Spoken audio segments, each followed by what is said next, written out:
అందరికీ నమస్తే అండి. Welcome back to our channel Padmashri collections and ideas. నేను మీ పద్మావతి. నేను చాలా బాగున్నానండి. మీరందరూ కూడా బాగున్నారని, ఇంకా బాగుండాలని కోరుకుంటున్నాను. మనకి మ్యూచువల్ ఫండ్స్ గురించి చెప్పమని, ఎస్ఐపి గురించి చెప్పమని చాలామంది అడుగుతూ ఉన్నారు కమెంట్స్‌లో. ప్రీవియస్ అంటే కొంచెం ఓల్డ్ వీడియోస్‌లో కూడా 1 ఆర్ 2, 3 వీడియోస్ వరకు నేను వీటి మీద మీకు కొంచెం బేసిక్ ఇన్ఫర్మేషన్ ఇచ్చాను. అందరికీ అర్థమయ్యేలాగా సులభంగా ఎట్లా చెప్దాము అని ఆలోచించి ఇంక నేను మీకు చెప్తున్నాను. మాక్సిమం నేను మీకు అర్థం అవ్వడానికే చెప్తానండి. ఎందుకంటే మ్యూచువల్ ఫండ్స్ గురించి అందరికీ అవగాహన అనేది ఉండదు. అంటే మిడిల్ క్లాస్ అయినా, బిలో మిడిల్ క్లాస్ అయినా ఎవరైనా కూడా కొంచెం నాలెడ్జ్ ఉండాలి. ఇందులో కొంచెం చదువు లేని వాళ్ళకి కొంచెం అర్థం అవ్వడం కష్టము. బట్ మీ అందరికీ కూడా అర్థమయ్యే రీతిలో చెప్పడానికి నేనైతే ట్రై చేస్తానండి. ఇప్పుడు మ్యూచువల్ ఫండ్‌లో ఇన్వెస్ట్‌మెంట్ చేస్తే మనకు కొంచెం ప్రాఫిట్స్ అనేది బావుంటుంది అని చెప్పుకున్నాం కదా! దీంట్లో మ్యూచువల్ ఫండ్స్ వచ్చి మనం డైరెక్ట్‌గా మనమే ఇన్వెస్ట్ చేసుకోవాలంటే మనకి గ్రో యాప్ అని ఒక యాప్ ఉందండి. అట్లా రకరకాల చాలా యాప్స్ ఉన్నాయి. బట్ గ్రో యాప్ అనేది కొంతమంది మనకి ఎక్స్‌పర్ట్స్ సజెస్ట్ చేస్తున్నారు. మన ఫోన్‌లోనే గ్రో యాప్ డౌన్‌లోడ్ చేసుకొని యాప్ త్రూ మన మూలంగా మన డీటెయిల్స్ అన్నీ కూడా ఎంటర్ చేసి రిజిస్టర్ చేసుకొని ఇన్వెస్ట్ చేసుకోవడం ఒక పద్ధతి. లేదా డైరెక్ట్‌గా మనం ఏజెన్సీ త్రూ గానీ, ఇట్లా డిస్ట్రిబ్యూటర్స్ నుంచి కానీ, లేదా మ్యూచువల్ ఫండ్స్ ఆఫీసెస్ ఉంటాయి, బ్యాంక్సు ఎట్లైనా కూడా మనం డైరెక్ట్‌గా కూడా మనం వాళ్ళతో కన్సల్ట్ చేసి మనం ఇన్వెస్ట్‌మెంట్ అనేది చేయొచ్చు. మ్యూచువల్ ఫండ్స్ అనేది 2 రకాలుగా మనం పెట్టుకోవచ్చండి. ఒకటి ఎస్ఐపి. ఎస్ఐపి అంటే సిస్టమాటిక్ ఇన్వెస్ట్‌మెంట్ ప్లాన్. అంటే ప్రతి నెల కొంత కొంత మనం ఎట్లయితే సేవింగ్స్ చేసుకుంటామో ఒక ఆర్‌డి లాగా, అదే విధంగా ఇక్కడ మనం మ్యూచువల్ ఫండ్స్‌లో ప్రతి నెల కూడా కొంత అమౌంట్ మనం ఎంతైతే చేయగలమో, ఎంతైతే పెట్టగలమో ఇన్వెస్ట్ చేసుకోవడం. తర్వాత next lump some. Lump some అంటే ఒక్కసారిగా ఇన్వెస్ట్ చేయడం. Lump some is nothing but అండి ఫిక్స్డ్ డిపాజిట్. మన దగ్గర రూ. 1,00,000, 2,00,000, 5,00,000 ఇట్లా ఉంటే, మనం ఒక 5 ఏళ్లకో, 10 ఏళ్లకో ఫిక్స్డ్ డిపాజిట్‌గా బ్యాంకుల్లో కానీ, పోస్ట్ ఆఫీసుల్లో కానీ వేసుకుంటాం కదా! అదేలాగానే లంప్ సమ్ ఆప్షన్‌తో మనం ఇట్లా మ్యూచువల్ ఫండ్స్‌లో ఇన్వెస్ట్ చేసుకోవచ్చు. సో, లంప్ సమ్ కన్నా కూడా ఎస్ఐపి బెస్ట్ అనేది నా ఒపీనియన్ అండి. సో, ఇక్కడేమంటే ఎస్ఐపి అంటే మీకు నెలకు రూ. 1000, 2000, 3000, 5000 అనేది మీ శక్తి బట్టి మీరు ఇన్వెస్ట్ చేసుకోవచ్చు. ఇక్కడ ప్రాఫిట్స్ ఏమంటే, మనకి మంచిగా ప్రాఫిట్స్ మ్యూచువల్ ఫండ్స్‌లో వస్తాయా అంటే వస్తాయి. ఇది కొంచెం రిస్క్ కూడా ఉంటుంది. అందుకనే కేర్‌ఫుల్‌గా వినండి చెప్తాను. సో, ఈ ప్రాఫిట్స్ అనేది షార్ట్ పీరియడ్‌లో మీరు గనక ఇన్వెస్ట్ చేసుకుంటే, ఒక 2 ఏళ్ళు, 3 ఏళ్ళు, 5 ఏళ్ళు అంటే మీకు పెద్దగా ప్రాఫిట్స్ అయితే కనిపించవు. మరి ప్రాఫిట్స్ ఎప్పుడు ఉంటాయంటే, లాంగ్ టర్మ్ తీసుకుంటే, లాంగ్ టర్మ్‌లో మనం ఇన్వెస్ట్ చేయగలిగితే ఒక 10 ఏళ్ళకో, 15 ఏళ్ళో, 20 ఏళ్ళో ఇట్లా ఉంటే మాత్రమే మనకు ఈ మ్యూచువల్ ఫండ్స్‌లో ప్రాఫిట్స్ అనేది కనిపిస్తుంది. ఎందుకు ప్రాఫిట్స్ కనిపించదు షార్ట్ పీరియడ్‌లో అంటే, ఫస్ట్ మనం ఎంతైనా ఇన్వెస్ట్ చేస్తూ వస్తామనుకోండి. నెలకొక 2,000, 3,000, 5,000 ఇది మ్యూచువల్ ఫండ్స్ అంటే ఏమంటే, మనం రకరకాల కంపెనీస్‌లో ఇన్వెస్ట్ చేస్తున్నట్టు. అంటే ఒక సాఫ్ట్‌వేర్ రంగం కావచ్చు, ఒక ఫార్మా కావచ్చు, ఒక హాస్పిటల్స్ ఇట్లా లీడింగ్ కంపెనీస్ మీద షేర్స్ మనం కూడా ఇన్వెస్ట్ చేస్తాం. అంటే దాంట్లో ఇండైరెక్ట్‌గా మనం కూడా పార్ట్నర్‌షిప్ తీసుకుంటున్నట్టు. అంటే అక్కడ మనకి షేర్స్ కొన్ని సార్లు డౌన్ అవుతూ ఉంటాయి. అంటే మనకి మార్కెట్ బట్టి కొన్నిసార్లు డౌన్ అవుతూ ఉంటాయి, అప్ అవుతూ ఉంటాయి. కంపెనీస్ మీద మంచి మంచి లీడింగ్ కంపెనీలో ఉన్న వాటి మీద ఇన్వెస్ట్ చేయడం. దీని గురించి నాలెడ్జ్ తెచ్చుకొని, మనం కొంచెం నేర్చుకొని డైరెక్ట్‌గా మన యాప్ త్రూ వెళ్లి చేయొచ్చు. బట్ అంత నాలెడ్జ్ లేదు అనుకునే వాళ్ళు మనము ఈజీగా వెళ్ళాలి అంటే మాత్రం బ్యాంక్‌లో మనకి అకౌంట్ ఒకటి ఉంటే చాలండి. Savings account. So, pan card ఉండాలి. బ్యాంక్ త్రూ వెళ్ళినట్లయితే మనం ప్రతి నెల క్యాష్ కూడా పే చేయాల్సిన అవసరం లేకుండా అకౌంట్ త్రూ మనకి ఆటో డెబిట్ పెట్టేసుకుంటే ఎవ్రీ మంత్ మనం ఎంత అమౌంట్ చెప్పామో అంత కట్ అవుతూ ఉంటుంది. బట్ మనం బ్యాంక్ త్రూ వెళ్తాం కాబట్టి బ్యాంక్ వాళ్ళకి కొంత 1% ఆర్ 2% వాళ్ళు కమిషన్ తీసుకుంటారు. సో, వాళ్ళేమంటే ఈ మ్యూచువల్ ఫండ్స్‌లో వాళ్ళు పెడుతూ ఉంటారు. అంటే దీనికి సంబంధించి వాళ్ళకి ఒక ఎక్స్‌పర్ట్ ఏజెంట్‌గా ఉంటారు. వాళ్ళేమంటే మనకి దేశంలో ఉన్నటువంటి అన్ని రకాల ప్రముఖ కంపెనీల నుంచి మనం షేర్స్ కొంటున్నట్టుగా వీళ్ళు ఇన్వెస్ట్ చేస్తారు వాటి మీద. ఏదేది మంచి లీడింగ్‌లో ఉంది. వేటికి రేటింగ్స్ పెరుగుతున్నాయి, ఏ కంపెనీ లాభాల్లో ఉంది, అట్లా చూసుకొని మనం పెట్టే డబ్బుని అందులో కొంత అన్నిటి మీద కొంచెం ఇన్వెస్ట్ చేస్తారనమాట. సో, అట్లా లీడింగ్ కంపెనీస్ మీద వీళ్ళు కొద్దిగా అమౌంట్ మనం పెట్టే వాటి మీద ఇన్వెస్ట్ చేస్తూ ఉంటారు. ఒక కంపెనీ ఏదైనా డౌన్ అయ్యి మనకి షేర్ మార్కెట్ వాల్యూ పడిపోయినా, ఇంకొక కంపెనీది పెరిగినప్పుడు మనకు వాల్యూ అనేది పెరుగుతుంది. అట్లా అప్స్ అండ్ డౌన్ అయితే కంపల్సరీగా ఉంటుందండి. సో, అట్లా ఉదాహరణకి మీకు చెప్పాలంటే మనకి ఎక్స్‌పర్ట్స్ చెప్పేదేమంటే ఏబీసీడీ అని ఒక ఉదాహరణగా చెప్తున్నాను. కొన్ని కంపెనీస్ మీద వీళ్ళు ఇన్వెస్ట్ చేస్తూ వస్తారు మన డబ్బే. సో, మనకి టోటల్‌గా దీని మీద నాలెడ్జ్ లేదు. కానీ మ్యూచువల్ ఫండ్స్‌లో రిస్క్ అయినా పర్వాలేదు. మేము మ్యూచువల్ ఫండ్స్‌లో ఇన్వెస్ట్ చేస్తామంటే చేసుకోవచ్చు. మరి రిస్క్ లేకుండా ఇన్వెస్ట్ చేయగలమా అంటే అది కూడా ఉందండి. సో, ఈ మనకి రిస్క్ ఉంటుంది. ప్రాఫిట్స్ బాగా ఉంటుంది. ఈ ఈక్విటీ మ్యూచువల్ ఫండ్స్‌లో. సో, లాంగ్ టర్మ్‌లో మనం ఈక్విటీ మ్యూచువల్ ఫండ్స్‌లో గనక ఇన్వెస్ట్ చేస్తే ఇది రిస్క్‌తో కూడుకున్నది. కానీ లాంగ్ టర్మ్‌లో ప్రాఫిట్స్ ఇస్తుంది. బట్ షార్ట్ పీరియడ్‌లో వీటిల్లో లాభాలైతే చూడలేము. నెక్స్ట్ షార్ట్ పీరియడ్‌లో మీరు ఇన్వెస్ట్ చేయాలి అనుకుంటే మాత్రము ఈ లిక్విడ్ ఫండ్స్ కానివ్వండి, డెట్ ఫండ్స్ అనేసి మనకుంటాయి. వీటిల్లో మనం ఇన్వెస్ట్ చేసుకోవచ్చు. అంటే ఒక 2 ఏళ్లకో, 3 ఏళ్లకో, 5 ఏళ్లకో అట్లా ఇన్వెస్ట్ చేయాలి అనుకుంటే షార్ట్ పీరియడ్‌లో వీటిల్లో ఏమంటే లాభాలు తక్కువగానే ఉంటుంది. రిస్క్ తక్కువే ఉంటుంది. సో, మనకి మంచిగా లాభాలు కావాలి, రిస్క్ తీసుకున్నా పర్లేదనుకున్నప్పుడే చాలామంది మనకి ఈ ఈక్విటీ మ్యూచువల్ ఫండ్స్ అనేది సెలెక్ట్ చేసుకుంటారు. సో, మనకి ఎక్స్‌పర్ట్స్ కూడా చెప్పేది ఏమంటే, మనం మంచిగా ప్రాఫిట్ తీసుకోవాలి. ఒక 15 ఏళ్ల తర్వాతో, 20 ఏళ్ల తర్వాతో మన లైఫ్ బెస్ట్‌గా ఉండాలి. ఒక మంచిగా ఇల్లు కట్టుకోవాలి, ఒక ప్లాట్ కొనాలి, ఒక అసెట్స్ కొనాలి, పిల్లల ఫ్యూచర్ బావుండాలి. ఇట్లా ఆలోచించే వాళ్ళెప్పుడూ కూడా లాంగ్ టర్మ్ అనేది తీసుకుంటారు. ఈ ఈక్విటీ మ్యూచువల్ ఫండ్స్‌లోనే ఇన్వెస్ట్ చేస్తూ ఉంటారు.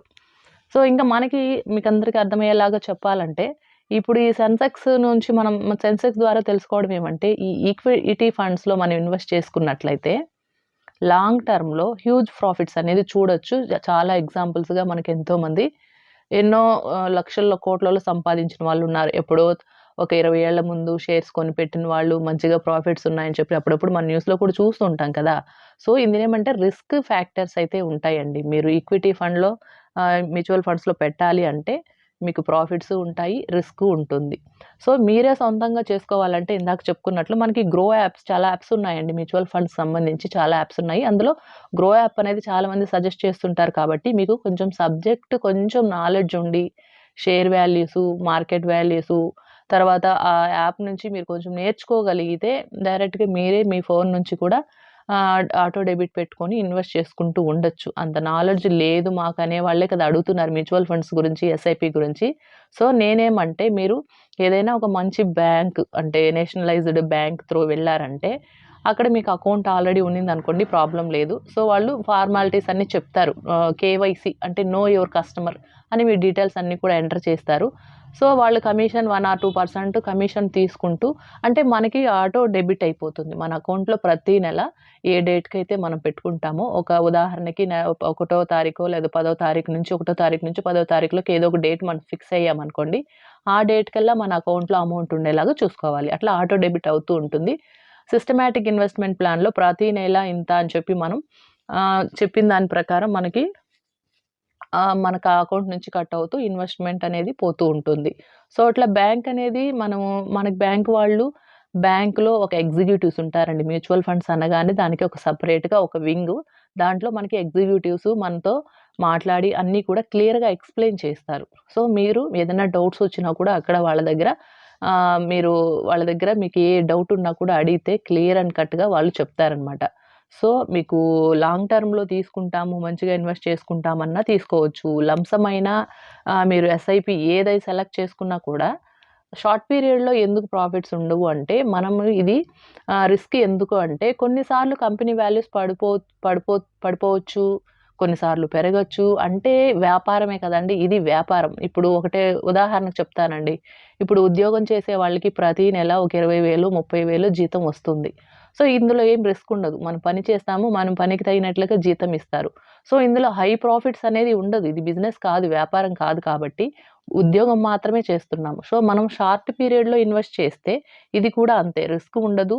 సర్టెన్ అమౌంట్ వస్తూ ఉంటుంది. అందులో పెద్దగా లాభాలనేది చూడలేము. సో, ఉద్యోగం లాంటిది. షార్ట్ పీరియడ్‌లో మనం ఏదైతే అనుకున్నామో ఈ లిక్విడ్ ఫండ్స్, డెట్ ఫండ్స్‌లో ఇన్వెస్ట్ చేస్తే పెద్దగా లాభాలుండదు. ఏదో ఉద్యోగంలో మనం ఏదైతే జీతం తీసుకుంటామో అక్కడికక్కడే మనకొచ్చే జీతంతో మనం సరిపెట్టుకుంటాం. కానీ వ్యాపారం చేసేవాళ్ళు రిస్క్ తీసుకుంటారు. పెద్ద మొత్తంలో ఇన్వెస్ట్ చేస్తారు, వ్యాపారం చేస్తారు. ఆ వ్యాపారంలో అనేది కొంచెం కొన్ని నష్టాలు ఉంటుంది, లాభాలు ఉంటుంది. సో, మనం ఏదైనా బిజినెస్ స్టార్ట్ చేసినప్పుడు ఒక రూ. 1,00,000 ఉదాహరణకి పెట్టి, ఒక రూ. 1,00,000 పెట్టి నేను ఒక బిజినెస్ స్టార్ట్ చేస్తాను. కానీ పెట్టిన వెంటనే ఒక 6 నెలలు, సంవత్సరం పాటు మనం పికప్ అవ్వడానికి టైం పడుతుంది. మరి ఆ సంవత్సరం పాటు మన ఖర్చులు ఒకవేళ మనం ఒక రెంట్‌కి ఒక షాప్ తీసుకున్నాము. ఆఫీస్ పెట్టుకున్నాము, లేదా ఒక బిజినెస్ షాప్ ఓపెన్ చేశామంటే, సో, అది మనం బిజినెస్ పికప్ అయ్యేంత వరకు మన చేతి నుంచే కదా రెంట్ కట్టాలి. ఆదాయం ఉండదు కదా! సో, మనం అదే విధంగా ఈ షేర్స్ కూడా అంతే అండి. మ్యూచువల్ ఫండ్స్‌లో ఇన్వెస్ట్ చేయాలనుకున్నప్పుడు ఇనిషియల్ స్టేజ్‌లో అంతా కూడా మనకి మనం పెట్టిన పెట్టుబడి డౌన్ అయిపోతుంది. ఇప్పుడు ఒక రూ. 1,00,000 పెట్టుబడి పెట్టారనుకోండి. అది 70,000కో, 80,000కో, 90,000కో కూడా పడిపోతుంది. బట్ అప్స్ అండ్ డౌన్స్ అనేది మ్యూచువల్ ఫండ్స్‌లో కామన్. బట్ షార్ట్ పీరియడ్‌లో మీకు 5 ఏళ్ల లోపు అయితే పెద్దగా ప్రాఫిట్స్ అనేది కనిపించదు ఖచ్చితంగా. 5 ఏళ్ల తర్వాత, 5 ఏళ్ల పైన మనం పెట్టినటువంటి కంపెనీస్ ఏవేవి ఉంటాయో అవన్నీ కూడా మంచిగా లీడింగ్‌లోకి వెళ్ళినప్పుడు మనకి ప్రాఫిట్స్ అనేది కనిపిస్తాయి. మనకి మినిమమ్ 12%, 13%, 15% ఇట్లా ప్రాఫిట్స్ అనేది ఖచ్చితంగా ఉంటుంది. వడ్డీకి వడ్డీ, చక్రవడ్డీ రూపంలో కూడా మనకు ప్రాఫిట్స్ ఒస్తాయి. ఎప్పుడు అంటే లాంగ్ టర్మ్‌లో పెట్టినప్పుడు మాత్రమే. సో, నేను అందుకనే లాంగ్ టర్మ్‌లో పెట్టాలనుకున్నప్పుడు రిస్క్ ఫ్యాక్టర్స్ ఉంటాయండి. మ్యూచువల్ ఫండ్స్‌లో రిస్కు లేకుండా మనకి ప్రాఫిట్స్ అయితే రాదు. అందుకనే షార్ట్ టర్మ్‌లో మీకు డబ్బు కావాలి. ఒక 4 ఏళ్లలో, 5 ఏళ్లలో మనం ప్రాఫిట్స్ చూడాలి.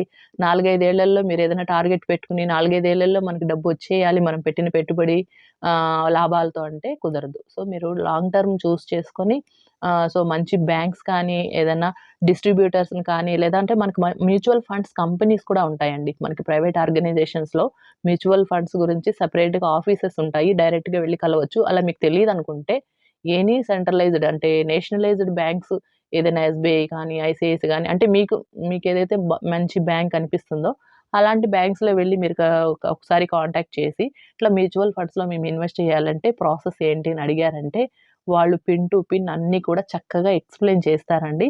సో, ఇదే అండి మ్యూచువల్ ఫండ్స్ అంటే కొంచెం రిస్క్ ఫ్యాక్టర్స్ ఉన్నాయి, రిస్క్ లేనివి ఉన్నాయి. రిస్క్ వద్దు, మా డబ్బుకి మంచిగా సేఫ్టీ ఉంటే చాలు, కొంచెం లాభాలు చాలు అనుకుంటే మీరు షార్ట్ టర్మ్ తీసుకోవచ్చు. ఇందాక చెప్పుకున్నట్టు లిక్విడ్ ఫండ్స్ కానివ్వండి, డెట్ ఫండ్స్ కానీ వీటి మీద ఇన్వెస్ట్ చేసుకోవచ్చు. బట్ లాంగ్ టర్మ్‌లో మంచిగా ప్రాఫిట్స్ రావాలి, లక్షల్లో ఆదాయాలు కావాలనుకుంటే మీరు లాంగ్ టర్మ్ సెలెక్ట్ చేసుకోవాల్సిందేనండి. కాబట్టి ఇదేనండి మీకు ఈక్విటీ మ్యూచువల్ ఫండ్స్ గురించి చాలా వీడియోస్ మనకి యూట్యూబ్‌లో ఉంటాయి. ఇంకా నాకంటే కూడా క్లియర్‌గా మంచిగా ఎక్స్‌ప్లెయిన్ చేసేవాళ్ళుంటారు. బట్ నాకున్న నాలెడ్జ్ బట్టి మీకు అర్థమయ్యేలాగా చెప్పడానికి ట్రై చేశాను మ్యూచువల్ ఫండ్స్‌లో కూడా. బట్ దీని గురించయితే కొంచెం అవేర్‌నెస్ ఉండాలి. మీకు కూడా కొంచెం నాలెడ్జ్ తీసుకొని ఒక 2, 3 బ్యాంక్స్‌కి వెళ్లి కలిసి ఈ మ్యూచువల్ ఫండ్స్ గురించి డైరెక్ట్‌గా మీకు ఉన్న డౌట్స్ అన్నీ కూడా ఒక పేపర్‌లో రాసుకొని మీరు వెళ్లి ఒకసారి క్లారిఫికేషన్ తీసుకొని మీకు అర్థమయ్యింది అనుకుంటే అప్పుడు మీరు బ్యాంక్ త్రూ వెళ్లి ఇన్వెస్ట్ చేసుకోవచ్చండి. సో, మీకు ఈ రిస్కులంతా వద్దు. మేమేదో సేవింగ్స్ చేసుకుంటాము. నార్మల్‌గా ఇన్వెస్ట్ చేసుకుంటామంటే మీరేదైనా పోస్ట్ ఆఫీస్‌కి వెళ్ళిపోవచ్చు. వాటిల్లో కొంచెం రేట్ ఆఫ్ ఇంట్రెస్ట్ చాలా తక్కువుంటుంది కదండీ! బట్ మనకు సేఫ్టీ అన్నట్టుగా. లేదు గోల్డ్ అంటే మనకేమంటే మనకు తెలిసినట్టుగా ఉంటుంది. మనం ఫిజికల్‌గా కొంటాము. లేదా డిజిటల్‌గా కొంటాము. ఇది కొంతవరకి అవేర్‌నెస్ ఉంది. నాలెడ్జ్ ఉంది. ఆడవాళ్ళకైనా, మగవాళ్ళకైనా చదువున్నా లేకపోయినా. బట్ ఈ మ్యూచువల్ ఫండ్స్ అనేది కొంచెం చదువుండి, నాలెడ్జ్ ఉండాలి. ఈవెన్ చదువు లేని వాళ్ళు కూడా ఈ సబ్జెక్ట్ తెలుసుకోగలిగితే హ్యాపీగా కొంచెం మీకు ఇంట్రెస్ట్ ఉండాలి. మ్యూచువల్ ఫండ్స్ అంటే ఏంటి? ఎట్లా ఇన్వెస్ట్ చేస్తారు? ఎట్లా షేర్స్ కొంటారు? దీంట్లో ట్రేడింగు రకరకాలండి. దీంట్లోనే సబ్జెక్ట్స్ చాలా ఉంది. బట్ దీని గురించి తెలుసుకోవాలంటే కనీసం మీరు బేసిక్ అయినా తెలుసుకున్న తరువాత మీరు ఇన్వెస్ట్ చేసుకుంటే బెస్ట్ అనేది నా అభిప్రాయం అండి. సో, ఇదే అండి నాకు తెలిసినంత వరకు మీకు మ్యూచువల్ ఫండ్స్‌లో ఎట్లా ఇన్వెస్ట్ చేయాలనేది మీకు క్లియర్‌గా చెప్పాను. సో, ఏదైనా మంచి బ్యాంక్ త్రూ వెళ్ళండి. అక్కడ మీకు ఎగ్జిక్యూటివ్ ఏ టు జెడ్ మీకు పిన్ టు పిన్ మీకున్న డౌట్స్ అన్నీ కూడా క్లారిఫై చేస్తారు. వాళ్ళు కూడా ఏవి కొంటూ ఉంటారు. బ్యాంక్ వాళ్ళు కూడా ఎలాంటి కంపెనీస్ మీద ఇన్వెస్ట్ చేస్తారు, ఎలాంటి రెప్యూటెడ్ ఇప్పుడు ఉదాహరణకి సాఫ్ట్‌వేర్ కంపెనీసు, ఫార్మా కంపెనీసు, పెద్ద పెద్ద జ్యువెల్లరీ షాప్స్ ఇట్లా అండి. మంచిగా ఏదైతే పెరుగుతూ ఉంటాయో ప్రతి వస్తువు అండి. ఉదాహరణ తీసుకోండి 10 ఏళ్లకు ముందు ఉన్నటువంటి పేస్ట్ ఉదాహరణకి పేస్టే తీసుకుందాం. 10 ఏళ్లకు ముందు ఒక రూ. 50కి వచ్చే పేస్ట్ ఈరోజు రూ. 100. అదే సోప్ అండి. 10 ఏళ్లకు ముందు ఒక 20, 30 వచ్చే సోపు ఈరోజు 60, 70. ఇట్లా ప్రతి వస్తువు మీద మనకి పెరుగుతూనే ఉన్నాయి కదా! ఏ వస్తువు తీసుకున్నా ప్రతి వస్తువు యొక్క విలువ పెరిగింది కదా! సో, అదేనండి. ఇక్కడ మ్యూచువల్ ఫండ్స్‌లో కూడా తీసుకోవడం ఏమంటే, మనం పెట్టే ఇన్వెస్ట్‌మెంట్ ఇటు రకరకాల కంపెనీల్లో 1, 2 అని కాదు. ఏదైనా మంచి మంచి కంపెనీస్‌లో అంటే కొంచెం బ్రాండెడ్ అంటారు కదా! అలాంటి కంపెనీస్‌లో మంచిగా ప్రాఫిట్స్ ఉన్నటువంటి కంపెనీల మీద ఇన్వెస్ట్ చేస్తారు. అదే అన్నమాట. వాటి నుంచి వచ్చిన లాభాల్లో మనకు షేర్ అనేది ఉంటుందన్నమాట. ఆ షేర్సే మనకి లాభంగా చూపిస్తారు. అందుకనే లాంగ్ టర్మ్‌లో ఉంటేనే మనకు ప్రాఫిట్స్ కనిపిస్తాయి అని చెప్తారు. ఓకేనా? సో, ఈ వీడియో మీకు నచ్చిందనుకుంటే తప్పకుండా లైక్ చేస్తారని ఆశిస్తానండి. మరొక మంచి వీడియోతో మళ్ళీ కలుసుకుంటాను. Thank you. బాయ్ అండి. Have a nice day.